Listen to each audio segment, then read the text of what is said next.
This needs to be the feeling inside of your bones. What do I get to try to do now? What lands do I get to conquer? What money do I get to try and take? How much weight do I get to lift? How many women do I get to impregnate? What do I get to try and do now? What has the world given me? What has the cosmos given me to go and try and do? You really want something, and it's all you think about, you're going to have ideas on how to get it. So the fact that you want things and you're completely confused, you're sitting there at an impasse with absolutely no ideas on how you can achieve these things, means you don't want them enough because you're thinking about other stuff. You've been doom scrolling, watching porn, wasting your time, daydreaming, video games, texting your ex, movies, all this garbage. And that time that you've wasted is where the idea would have come from. Further proof that the only reason you don't have things is because you don't want them enough. Is because if you really want something, you're prepared to take a chance to get it. If someone says to you, hey, you can do this, there's a 1% chance you'll be successful, you'll say, well, it's probably not going to work. I'm not going to take a 1% chance on something. But if you really wanted the payoff, when you're told there's a 1% chance of success, you are excited, you're invigorated. 1% chance I can pull this off, I've got to try. So why aren't you taking all of those chances with a 1% chance of success? You could be rich, you could be famous, you could be in Macau like I am now. You could travel the world, you could have anything you wanted if you actually wanted it. Currently, even the gym is a scam if you don't lift the weights. If you join and you try, you'll succeed. If you join and you don't try, you won't succeed. So once again, you need to look in the mirror. Why do you have no ideas? Why do you not take the chances that are given to you? Why do you ignore your opportunities? Are you simply born to lose? This is how it works. Dedication isn't a thing. Motivation isn't a thing. Even discipline isn't a thing. Fall in love with trying. Fall in love with trying. And then guess what? The magic of the world provides you. This is the beautiful magic of the world. If you try 1,000 things with 100% of your effort and you fix 1,000 problems, and 999 of those problems you fix don't change your life, one of them eventually does. And you only need one win. You can lose and lose and lose, and then you win once. I started a business, made no money. Started a business, made no money. Started a business, made no money. Started a business, made $100 million. Are you rich or poor? Win, lose, it doesn't matter. Fall in love with the war. And every single time you genuinely dedicate yourself to a problem without crying your eyes out about how hard it is, without crying your eyes out about the fact it's difficult, without crying your eyes out about how long it's going to take, every single time you dedicate yourself to a problem without being a bitch, your power level increases.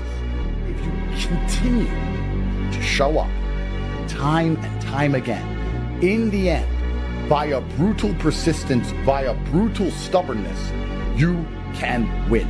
In the end, you can win if you show up when no one else will show up. There's 1 million people and there's one win. That's it. And who does the one win end up in the hands of? The one win goes to the man who's the last standing. When 999,999 other men have quit and they turn up somewhere else, they all cower, they all give in. And when the win is due to be given out, when the award ceremony shows, it turns out there's only one guy. Forget winning. Forget losing. And love trying. And if you try all the time, you're going to lose. But you're also going to win. If you try every day, you're going to lose, but you're also going to win. Now, losing is demotivating to the normie. Losing demotivates the wagey and the brokey.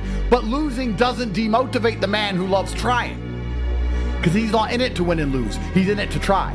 I dedicated all my time and I tried my very best to try and fix this problem. And guess what happened? What? Nothing. I lost. Did you make any money? Nope. So why'd you do it? Because it was fun to solve. And I learned things. And now I'm a better problem solver. I'm better at puzzles. I have new information. New code. I'm smarter now. And when I get to the next problem, I know things from before. I've learned my lesson. So I solved another problem even quicker than the first one. And what happened? Nothing. Lost again. So why did you do it? Because now I learned new things and I had a great time. I got to dedicate myself to a problem and I fixed it. Okay, and then what happened? Then I found another problem. It was really big. Okay, and I solved it. And then what happened? And then I became fucking rich for life. I built generational fucking wealth while you sit at home broke. That's what happened. Because I'm the kind of guy, I don't get demotivated by a loss. I don't care. I will fight you again today. I don't care. I love to try. I love the war. I'm a trier. I'm a workhorse. I'm that dog that pulls the sled. I don't know where I'm going. I've been told this sled needs to move, so let's run it. That's who I am. The people around me are exactly the same. I love when problems appear. I love when things go wrong. When things go wrong, my instant answer is good. Andrew, we have a big problem. Good.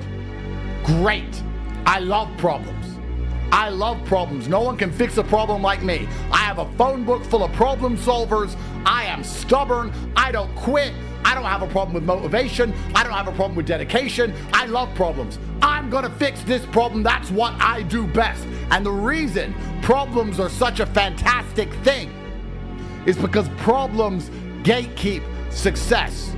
And I understand that the only way I'm gonna win is to never quit. So I don't have a problem with dedication.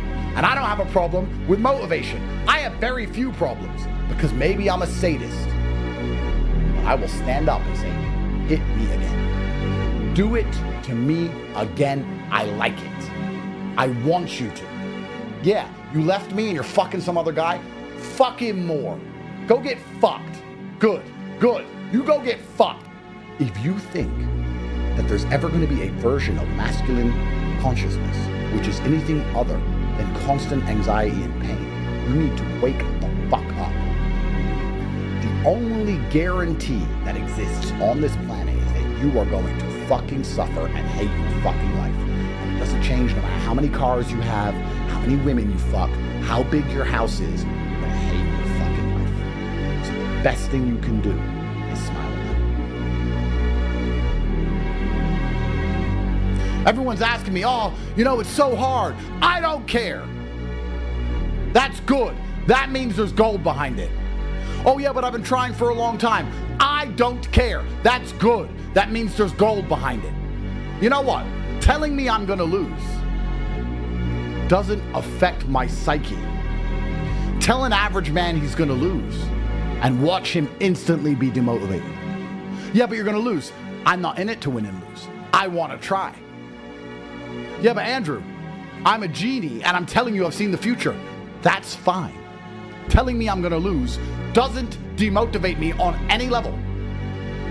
And you know what's funny? Sometimes, in case you didn't know this, genies are liars. Genies lie. Genies who pretend they know better lie. Your family lies. Your girlfriend lies. Society lies. Your teachers lie. Politicians lie. Doctors lie. Lawyers lie. Judges lie. Everyone lies. Oh, you're gonna lose if you do that. You don't even know. You're a liar. And I'm here to try because I'm a trier. So we're gonna see. And if I win, I'm not any happier than if I lose. I don't care. I'm happy I got to struggle at something. Hey, Tristan, me and Tristan don't talk about when we got out of jail. We talk about how we were in jail. We don't talk about, do you remember how we got out? Winning. No. We talk about, hey, jail was so hard, do you remember? Yeah, man, jail was so hard. Yeah, that was really difficult in there with the cockroaches in our food, do you remember? Yeah, I remember when we couldn't sleep and they were locking us up and there was that guy next door who killed himself and they came into our room and they took all our stuff. Yeah, do you remember? We talk about the trying. This is what we're in love with. This is what we miss. We miss the struggle. We don't miss the win. We miss the trying. I'm the only man in history who spoke against the entire Matrix. Everyone else gets hit with an indictment and sits there and does a PR release. I'm sorry, and they delete their social media and they hope it all goes away. I'm standing there saying, you're corrupt, You're corrupt. I'm innocent. Matrix attack. They're like, Andrew, if you do that, you're going to lose. You can't tell a judge he's corrupt. He's going to put you in jail. I'm going to try.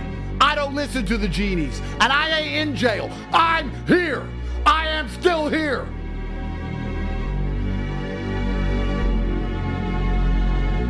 Everyone is lying to you because nobody wants you to do better than them. Crabs in a bucket. Nobody wants you to do better than them. You're better than that. You are better than that. You're in love with the trying. You're in love with the war. You love getting shot. You don't care if you lose. You don't care if you win. You're there for the chaos. Some men don't want money. They just want to see the world burn. They just want to be in it because they're in it. They just want to do it because they could do it. Those are the exceptional. Those are the triers. Those are the men who break down the walls and find the gold. Those are the ones who are written about in history books. You're telling me they didn't tell Napoleon that he's going to lose against the entire world? Do you think people didn't come to Napoleon and say, we can't fight the whole world, Napoleon? France can't conquer Earth. And you know what he did? He took his glasses off. He looked him right in his eye. I don't care if I win or lose. I want to go to war. That's why Napoleon was Napoleon. Anger is the most powerful force on planet Earth. Someone can kill a member of your family. You can get sad or you can get angry. Angry gets something done. Sad? That's just sitting around hoping others feel sorry for you. Sad belongs in the therapy room, but anger belongs out here in the world. Directed anger, focused anger. I'm gonna be misunderstood because I always am. I'm not saying you start smashing your head against the wall like an idiot. I'm saying that very much like a focused concentration of water through a dam can power a city. That is how your anger should work. You should focus it in the exact direction it needs to go to solve the problem. If you're poor, get angry. If your woman left, get angry. Don't get angry at her for leaving. Get angry at yourself for being left. Don't get angry at the world you're poor. Get angry at yourself because you can't afford all the things you want. Anger is the correct response to any emotion because anger elicits instant action. I don't need therapy. I self-therapize. And I self-therapize with anger because anger makes me brave. And my bravery has allowed me to grab demons by the neck. They'll say to me, oh, I have anxiety. And they talk about it like it's a bad thing. Like this anxiety demon has come into his life and ruined his life. You have anxiety over stupid shit. Keep your anxiety demon, and now have anxiety that you're not rich. Get to the point where you can't sit still and watch Netflix and eat ice cream because you are too anxious about the fact that you don't have $100 million. You might start doing some work. Oh, I have depression. Great, fantastic, I'm glad you have depression. Because you won't feel depressed on a yacht with 20 supermodels, 300 million in the bank, and a Bugatti waiting for you in the marina. Then you won't feel depressed. So it's a good thing you have depression because you don't have those things, and now you have to get them to feel better, so get to work. I have OCD. You have OCD over dumb shit like arranging your Star Wars figurines like a f***ing child. You should have OCD about getting your life in order, about being in the gym on time, about training harder than everyone around you, about getting some money in your bank.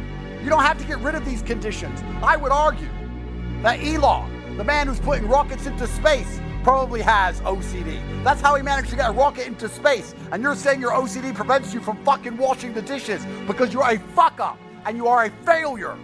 Get out of therapy. I publicly state that I have anxiety.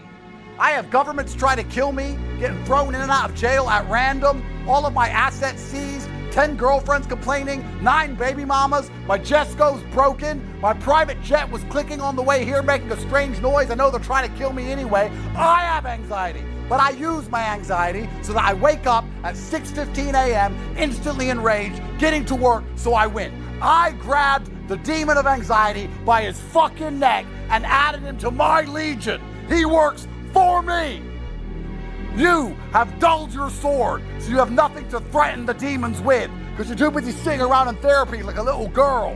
When anxiety turns up, you cower before it with your little weak, dull sword. I pull my blade and say, you now work for me. By force. I have depression. I have OCD. I have all of it. These demons work for me. I am the leader. They are my army. That is how I've conquered the world. If you're at home complaining, I have OCD, I have anxiety, I have depression, you need to get these demons in check. They are your weapons against mediocrity. And it seems that whenever I direct my chi at any task, even escaping the highest level matrix setup in the most corrupt country on the map, I somehow managed to pull it off. You think I got out of this Romanian bullshit situation with luck? You think I got out of it with law? You think I just sat around and the law helped me? Or I was lucky? I woke up 4 or 5 times a night. I could not sleep. When you wake up and you cannot sleep, you know what you do? You lay in bed and cry like a baby. You lay in bed, wah, wah. I can't sleep like a fucking baby.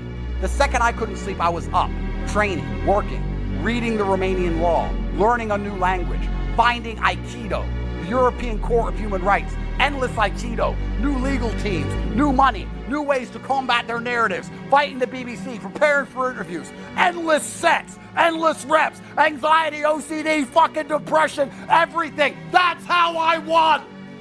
So I don't turn to people for support or comfort. I don't. And I know that makes me extremely rare as an individual. And it's not something I'm not trying to brag or put on like a brave face and be a tough guy or something. It's just not how I'm conditioned. I believe that all of my problems are going to be fixed by me. That no one else is going to wake up and give a fuck about my problems the way I'm going to give a fuck. Nobody else is going to be prepared to go through what it takes to fix them but me. If I'm in the ring getting an ass kicking, not my coach, not my corner, not my fans, no one's going to get me out of there alive but me. It is me. So I turn to myself. If I have a problem, I'll sit in silence on my own. I'll turn to Andrew fucking Tate, and he'll get it done. One of the only few things on this planet you can genuinely control is how you feel in your mind. You need to be sitting there waking up going, you know what? I have to conquer this. I'm not going to give in. It's down to me, and I'm going to control my own brain. You need to close your eyes, breathe in and out for an hour, and slowly generate some happiness from somewhere and resist. Resist it. If I wake up every day and think I'm something special and I'm gonna go out and I'm gonna prove it to people, then it's gonna give me a good life. So, you know, I'm uninterested in what other people do. Like I know Ronaldo's good at whatever he does, and is that his name, Ronaldo? Whatever. He's a football player. He gets paid a bunch of money. He's good. Whatever. I don't care. He doesn't pay my rent. Like I'm so uninterested, and I know it's obviously that's kind of counterproductive because as a professional, I relied on people caring about me fighting. And that's the way it's always going to be. But I think if someone were to come to me as a man and say, look, I want to be the man, I'll say, you better stop caring about anyone but yourself then. Winners have decided to be winners, and losers have decided to be losers. I didn't decide to be a loser, says the loser. It's just hard. It's just difficult. I was just tired. The fact you acknowledge that you were tired, the fact that you accept that it is hard, is why you've already chosen to lose. Winners don't accept these facts. I decided I was going to win. So because I decided I was going to win, the fact that I may feel tired isn't something I even mention. It doesn't enter my psyche. I'm not cognitive of it. I have things to do. The fact that it might be hard has nothing to do with the fact that I'm going to achieve it anyway. Winners have decided to win, and losers have already decided to lose. When you meet a loser, know that's what he wants to be. He wants to suck. He wants his family to struggle. He wants his mother to say, I have cancer and I can't afford the chemotherapy. That's what he wants. He decided that's what he was going to be. I've never seen a man who decided he was going to be a winner fail, ever. Before I had anything, long ago, I decided I was going to be a winner. I used to say to Tristan, I'm going to travel the world and I'm just going to have money. I'm gonna have a nice watch, I'm gonna have girls, a fast car, I'm just gonna have money. I'm gonna be in Hong Kong in the fucking Shangri-La. Everyone's gonna know my name.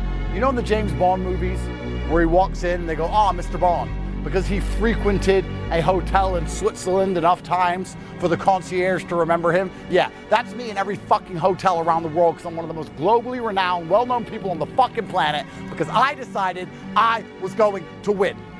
The second I decided I was going to win, I never once again complained about being hungry, about being tired, about the fact it was hard, about the fact I was sad, about the fact I lacked motivation. I decided to win, and all of those thoughts evaporated from my mind. And if you still acknowledge these things, if you still talk about these concepts as if they are real, then you have decided to lose.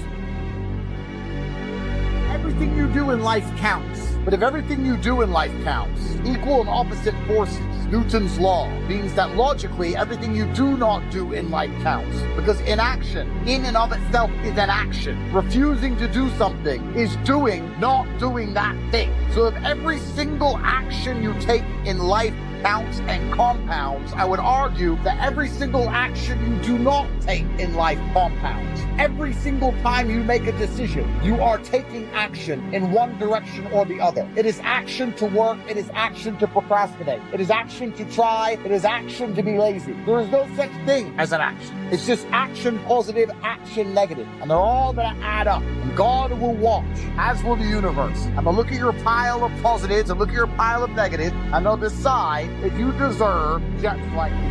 There's always a gym within 25 minutes drive. Turn up, pay what you gotta pay, and train. You have to train every day for your mind, not your body. If you allow yourself to skip days, you allow yourself to be lazy in one thing, you'll be lazy in everything. I don't allow myself to skip a day, I don't care. Doesn't matter if I've driven for 18 hours, I can't skip a day. Because some days you get lucky, and you're never gonna find your lucky days unless you try every single day. That's how life works. 364 days a year, you make no money. Then you make it all back on the 365th day. Same with training, same with everything else. If you miss a day, you're missing your lucky chance. So it doesn't matter how busy I am, doesn't matter how tired I am. Training must be done because I promised myself that I would take every single chance God affords me. And I don't know what day the chance is coming. Perhaps today is the day, so I get bigger than ever before. You never know. The amount of times I get asked about girls by dudes who don't deserve pussy is ridiculous. You're asking me about girls and you're worried about girl cheating. Bro, you're poor. You are broke and you are weak. What the fuck are you talking about girls for? You have bigger concerns to address. Like it really is amazing to me because I get this all the time. People come up to me randomly on the street. Oh, hey man, yeah, I love your content and my girl. Your girl, you got skinny arms, pussy. What are you worried about your fucking girl for? It's unbelievable. If you get your shit right, it's amazing how quickly everything else falls into place. The best way to be good with girls is to be good with everything besides girls. If you're good at business and you're good with people and you're good, your body's in good shape and you're charismatic and you're smart and you're interesting and you're wise and you got a good network and a fucking yacht and a Bugatti and a jet, guess what? You can't get rid of them.